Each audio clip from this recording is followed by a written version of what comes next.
Mahakama Kuu ya Tanzania Kanda ya Musoma imemhukumu mbunge wa jimbo la Tarime vijijini Mwita Waitara pamoja na wenzake kumlipa fidia Eliakim Maswi kiasi cha shilingi bilioni 6 baada ya kumdhalilisha kupitia mkutano wa hadhara pamoja na mitandao ya kijamii. Akitoa hukumu hiyo Juni 16, 2025, jaji wa Mahakama Kuu ya Kanda hiyo Jaji Marin Komba amesema mahakama imeamua kutoa hukumu hiyo baada ya kusikiliza pande zote mbili pasi na shaka juu ya madai ya mlalamikaji kwa walalamikiwa.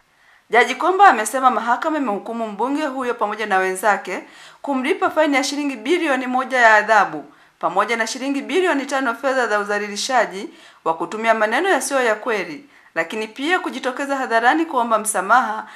kutoa maneno makali ya kashfa pamoja na kuandika habari kwenye gazeti mojawapo hapa nchini Tanzania. Jaji huyo amesema maneno yaliyotumika kumdhalilisha mdaiwa yanaonekana kabisa kuwadhalilisha watumishi wote wa umma,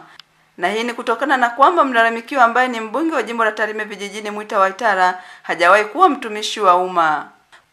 Aidha, Jaji Komba amesema walalamikiwa wote katika kesi hiyo walioomba kuomba msamaha kwa kosa la kutoa taarifa za uongo ambazo hawakuwa na vithibitisho, lakini walalamikiwa hao waligoma kuomba msamaha.